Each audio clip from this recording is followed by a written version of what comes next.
we are going to be going over how the Colorado Buffaloes can game plan and win going against the number 5 ranked in the country USC when they come to Folsom Field on Saturday.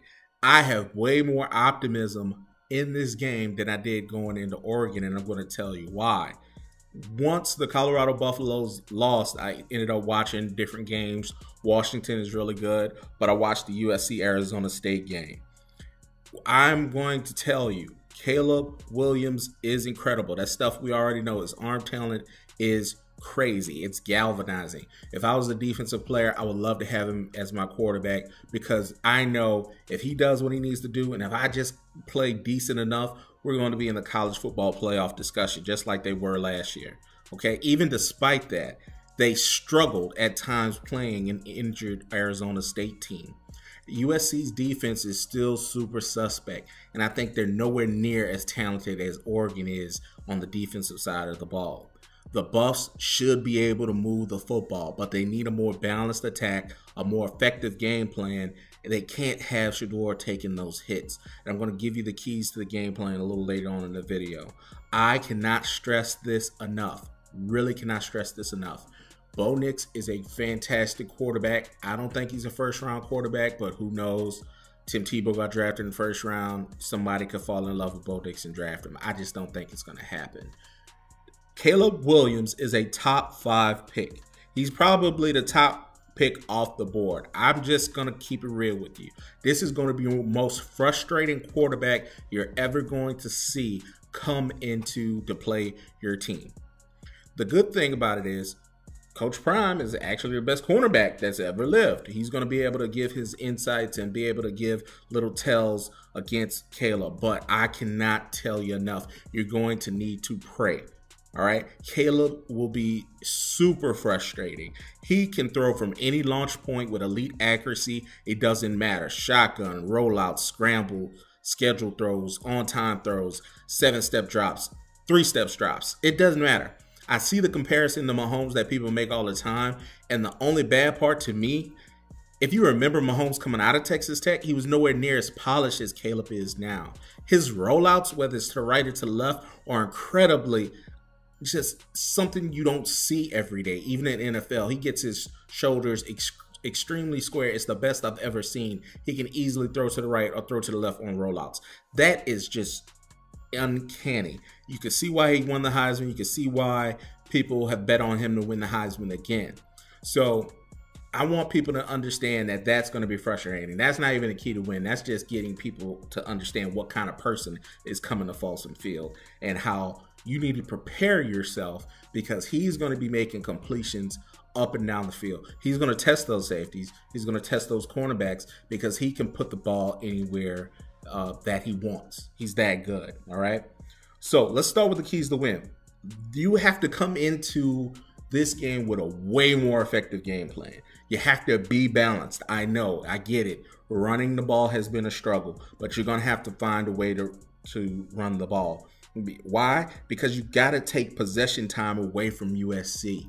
You look at the box scores, they're not as just like Oregon. They're not going to like get out in front of people and then work from that lead. They kind of score throughout the game. So they'll score 14 points, they'll score 7 here, they'll score another 7, and then score another 10. But with that being said, each game that they started the season, they started out fast. They still start off with a 7 or 14 points scoring in that game. Now, they don't have the defense to hold that often, or sometimes it's a struggle because their defense is getting drove on, and that's what the Buffaloes need to take advantage of.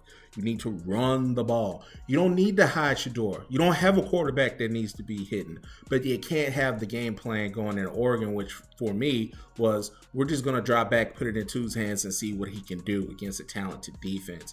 And with that being said, if you don't have your best offensive weapon in Travis Hunter or one of, and you know, they are just keyed in on the easy throws, taking them away, you can only do the hard throws, bro, you got to be able to run the football. So him having play action will be key in this game. Him being able to run the ball every now and again will be key to this game.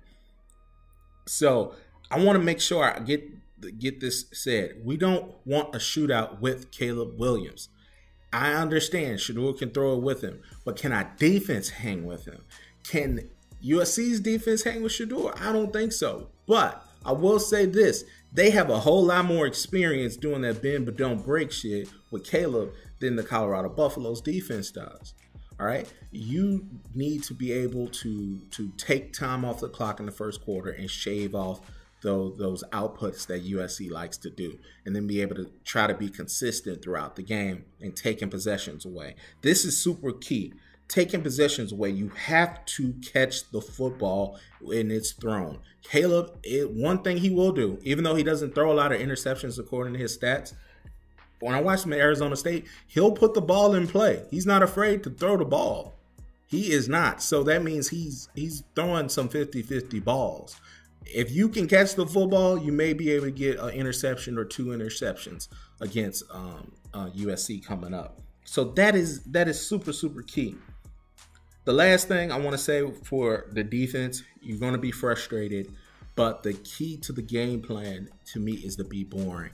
I'm just trying to keep it real. I'm just going to keep it real with you. It doesn't matter if you blitz him.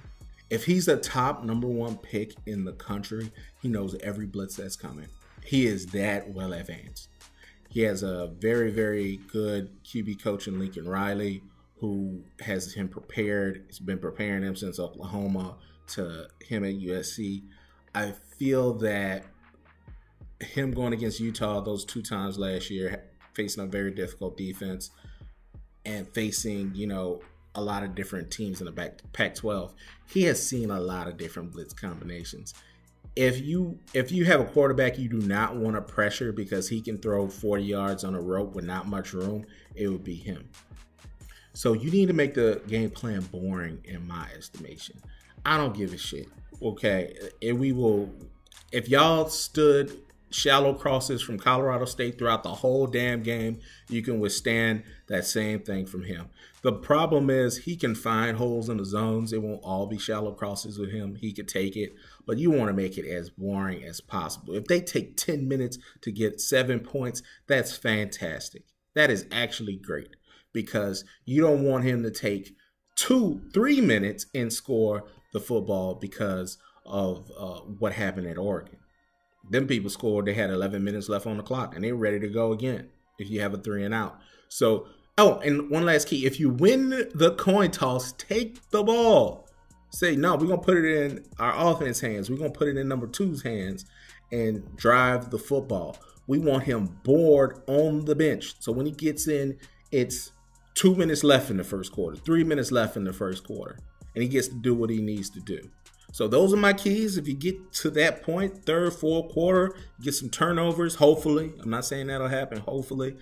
The game is within a touchdown or 2. It's not a shootout, and you're running the football. If you don't believe me, look at the Tulane game from last year. It was the Cotton Bowl in Dallas. I went to that game. The biggest thing that they could not do was stop Tajay Spears, who's now the Tennessee Titans running back. They consistently gave him the ball over and over and over again. And their quarterback, Pratt, for Tulane, was competent enough to make throws when it mattered.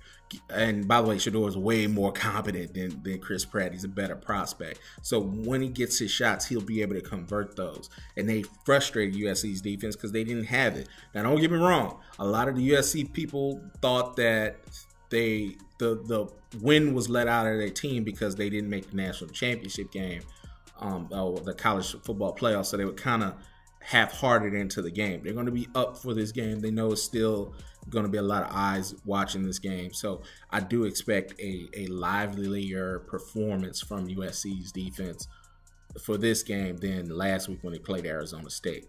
That still doesn't take away from the fact that I think they're super weak on defense as far as the pass goes, and I know shedeur can take advantage of it if you give him the opportunities. It just can't turn into a shootout because you don't want to get into a shootout with the number 1 pick of the draft. It's just the kid is way too talented for that. Boring game plan, give him easy throws that can be completed and come up, make tackles, just like he did in Colorado State game. Those are my keys to win. We'll see if it's listened to. Hold it down, Heritage Sports.